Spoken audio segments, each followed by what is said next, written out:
Réaliser des couronnes dans un environnement d'appareil existant est un défi, pour ne pas dire un cauchemar avec les méthodes conventionnelles. Ce travail impose une empreinte complexe à réaliser et la conservation de l'appareillage du patient durant la confection des couronnes. Comme nous allons le montrer dans ce cas clinique, la technique numérique, une fois de plus, résout ce problème plus précisément, plus confortablement et plus rapidement. Ce patient présentait 3 caries volumineuses sur 3 dents mandibulaires, qui ont indiqué leur dépulpation et leur reconstruction par des composites avec des tenons fibrés. Et l'édentement postérieur est compensé déjà par une prothèse amovible à base métal. Le projet prothétique est donc de réaliser 3 couronnes usinées en zircone sur les dents 33, 43, 44, tout en conservant l'appareil amovible existant. Voici donc la séquence clinique qui est prévue.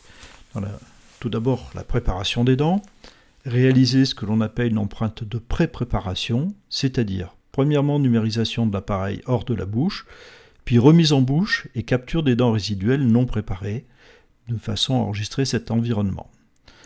Deuxièmement, l'empreinte proprement dite des dents préparées et des crêtes. L'empreinte de l'antagoniste, bien sûr, puis l'enregistrement de l'occlusion avec l'appareil en bouche. Et enfin, pour cette séance, la mise en place de couronnes provisoires et l'ajustage de l'appareil. Voyons ici que les préparations sont effectuées sur les dents concernées. Il est indispensable de remettre l'appareil en place pour contrôler l'espace disponible entre les préparations et le châssis existant, de façon à ménager l'épaisseur de matériaux voulue.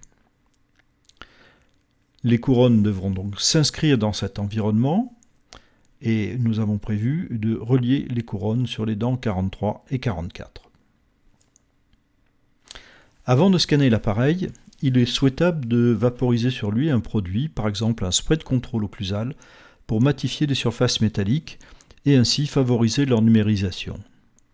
Et avec la caméra Medit, comme il est possible de filtrer une couleur qui ne sera pas numérisée, le port de gants verts va ici faciliter grandement l'opération, puisque les doigts qui tiennent l'appareil ne seront pas vus par la caméra. Donc dans une première étape dite de pré-préparation, l'appareil est scanné sur toutes ses faces. Ici, le film montre la numérisation qui est accélérée. Mais c'est une étape qui est, vous allez le voir, sur le compteur très rapide. Donc la caméra balaye les surfaces et passe de l'extrado à l'intrado. Et bien évidemment, on numérise avec soin les zones de crochet et de contre-appui du côté lingual. Donc l'appareil a bien été recouvert de spray et la numérisation s'en retrouve facilitée. Voilà, nous sommes à 1 minute 30, 1 minute 40. Vous voyez que c'est une étape qui est tout à fait rapide. Donc c'est la première partie de l'étape dite de pré-préparation. Une fois que ceci est effectué, nous allons remettre l'appareil en bouche et repartir la numérisation depuis ce qui a été fait sur l'appareil, en général les faces occlusales. Et on enchaîne donc sur les dents résiduelles de façon à positionner l'appareil par rapport aux dents existantes. On n'insiste pas sur les dents préparées dans cette situation. Voici ce qu'on obtient après cette phase. Nous voyons que les dents préparées ne sont pas détaillées à cette étape, mais que l'appareil est bien positionné par rapport aux dents existantes. Deuxième phase de l'empreinte, l'appareil est retiré de la bouche et la caméra repart des dents non préparées de façon à pouvoir superposer le premier enregistrement et celui qui est en train de se faire. Et là, nous allons insister sur les dents préparées de façon à enregistrer avec précision la limite cervicale et toutes les formes de ces dents. Puis nous allons continuer vers les crêtes distales de part côté, puisque l'édentement dans ce cas est bilatéral. Ici aussi, l'enregistrement est un petit peu accéléré pour la simplification de cette vidéo. Vous allez voir que le temps réel qui s'affiche dans le compteur, ici, nous sommes à 1 minute 36-37. Donc très rapide pour réaliser cette étape. Voici pour vous faire comprendre, entre la première capture qui a été faite, appareil en place, et la seconde, on a retiré l'appareil, Le seul point de correspondance, ce sont les dents mandibulaires. Donc on repart depuis les dents mandibulaires pour que la seconde empreinte puisse se superposer parfaitement avec la première réalisée. Et bien entendu, voilà ce que l'on obtient après cette phase. Donc les crêtes sont correctement numérisées et comme il se doit, les limites périphériques sont indiquées sur les dents qui ont été préparées. On dispose donc à ce stade de l'empreinte maxillaire, qui bien sûr est un complément indispensable. Nous disposons pour la mandibule de 2 arcades, avec et sans l'appareil en place. Et bien l'enregistrement de l'occlusion réalisé en bouche, appareil en place, qui nous permet de stabiliser parfaitement la situation.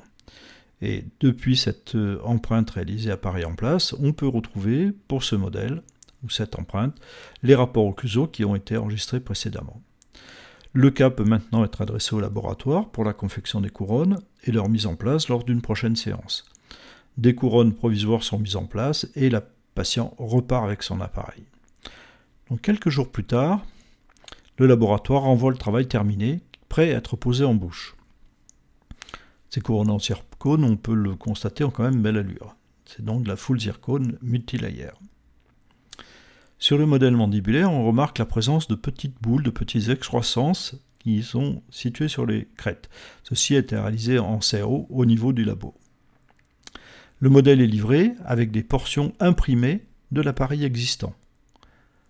Et les boules sont destinées à repositionner précisément les analogues de l'appareil au niveau des crêtes, ce que nous voyons fait ici. Le design des couronnes tient compte donc de la présence de l'appareil et bien sûr de l'anatomie des dents qui ont été préparées. Lors de la mise en bouche, on peut constater que l'adaptation cervicale est parfaite pour les 3 éléments, ainsi que l'occlusion. L'appareil s'insère sans difficulté et la rétention des crochets est correctement assurée par un design parfait des profils coronaires, d'un côté comme de l'autre. Donc voici encore un atout de l'empreinte numérique, le défi technique est parfaitement relevé. Le patient conserve son appareil dans l'interséance, et puis à la sortie, les couronnes s'insèrent parfaitement dans l'environnement existant. 2 séances cliniques en tout. Donc merci au laboratoire Labocast pour l'exécution de ce travail, et à vous tous, merci de votre attention.